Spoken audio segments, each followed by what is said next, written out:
Hey everyone, how y'all doing? I'm sorry to bring you in mid-project, but today I'm working on a new small enclosure for my small electric skateboard on a short deck. And I've already got the material milled up, and I'm bringing you into some of the more complicated parts of the project rather than showing you the more monotonous parts of the project. So here's what I'm working with. This is a 30-inch deck. These are 11-inch wide trucks, and the wheels are approximately 2.5 inches wide.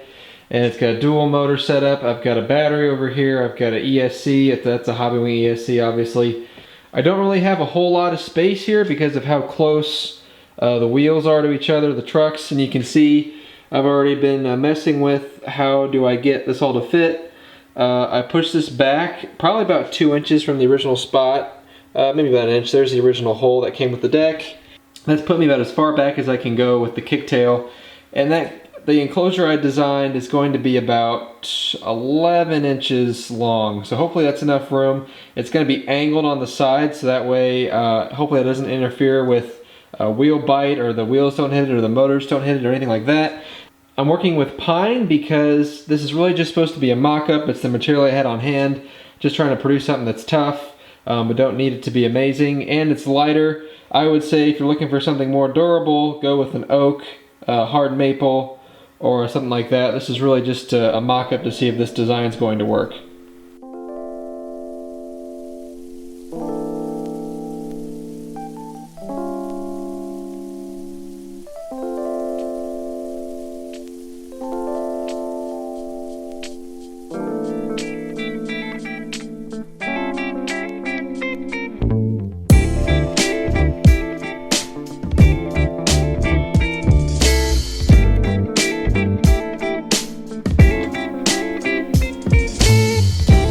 Now that I've cut the concave into the ends, I need to figure out what angle these need to be cut at in order to accommodate the concave on the deck, and I've left them extra tall just in case I screw up.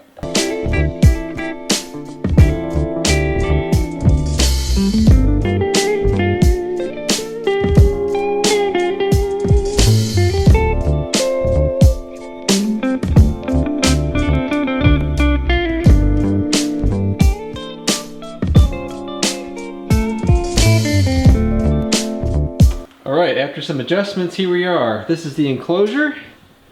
So far, you can see how well the concave lines up. Now, the difference between this and the regular plastic enclosure is that this actually is going to have a lid.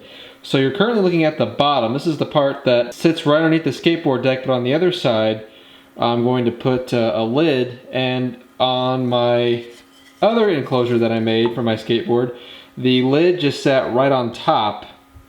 With the issue with that was that water and dirt gets in that little space between the lid and the enclosure, and so this time around I'm going to cut a groove on all the sides, and the lid's actually going to be recessed inside the enclosure. And the screws that actually hold the enclosure to the deck, the screws are going to go this way, go all the way through this piece, through the lid, and then they're going to be lock nut with washers, going to be recessed a little bit so they're not sticking out so much. That's going to hold everything together, the enclosure, the lid, so on and so forth.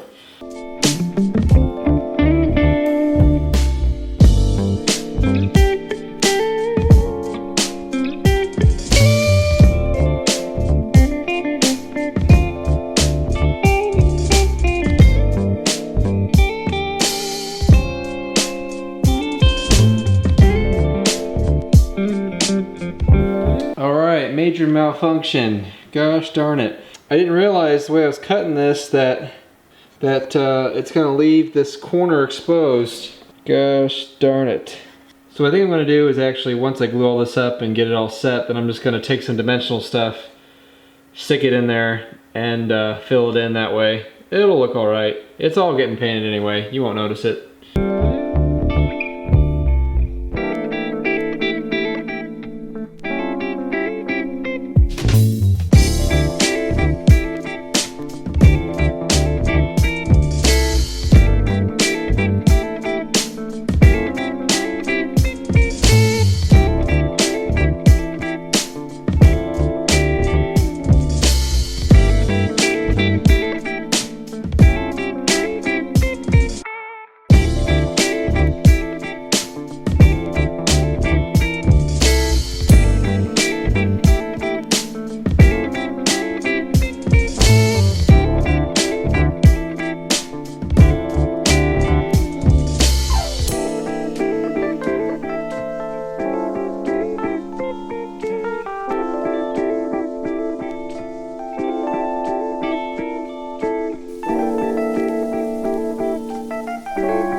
everyone once again. Yes, I did get a haircut between now and filming yesterday. Here's the enclosure that we've been working on. You can see how the angles came out for the sides, came out nice, made it look nice and thin. You can see the little stubs that we inserted where the screws went. Curve came out nice, we sanded down. And then these damn holes, if you look on this side, god damn it, they didn't come out centered. What the hell? And then you can see how the notch came out. But back to the holes. You see in my hand I have the wires, one for the power switch and then one for the battery charger. You can see if you look closely that each of these has threads for a little nut to go on the back of them to hold them in place. But as you can see, this is too thick. So there's no room to get a nut behind the switch when we have it inserted. So I have to figure out some way to notch these out so we can get the nut behind there, because the wood is not going to be solid enough and I don't want to epoxy these in place. So, after some thinking, this is the idea that I arrived at. This is really all I could think of. Now this is a very powerful router bit because it's got this huge knife on either side.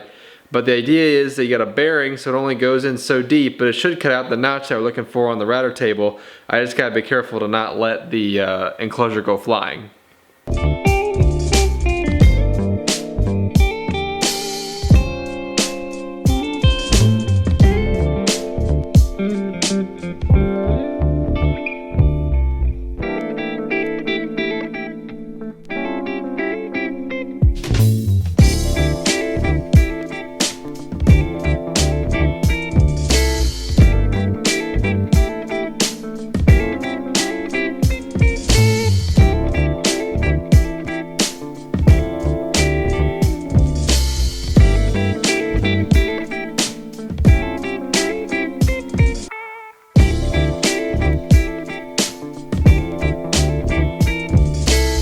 Okay, that was a lot longer process than what appears on tape. Here's the original top that I cut out, and you can see I went ahead and already countersunk all the holes for that one. Then I found out that the holes where they were lined up were hitting the screws in the box. So, then moved on to this top, had the same issue, just could not figure out where the screws ended, but I was smart enough to test them out on the box first before screwing them, and then I just decided to move the screw holes over here, countersunk them all, and now after probably about an hour or two messing around with that, we've got it all figured out. So yippee-ki-yay. Alright, I'm in my basement now where I do all my finish work, and after doing some sanding, sanded down to 120 grit, smoothed it out. I'm using a polyurethane stain combination. It's black. I like it because if this were to ever get scuffed for some reason, it would just show black. It wouldn't necessarily show bare wood. So I like the fact that it stains the wood while also protecting it with a polyurethane. It's great for this application. So before I put on my second coat, I do need to talk a little bit about the lid. So I went to the hardware store. I found that I was only able to get screws long enough to fit in these holes on the very end. So these middle holes were useless, so I actually took some basic regular craft epoxy and just filled those in. Those will stain over. Hopefully the stain will at least cover them. I don't really need it to absorb, but those are filled even though you can still see right through it. Otherwise, I just need to put 1 or 2 more coats on this before it's done, and that's it. I'll include some photos at the end so you can see what it looked like when it was all finished. So if you made it this far, please subscribe, at least like the video. Thanks for stopping by the channel, and hopefully this helped you out with your build, and we'll see you in the next video.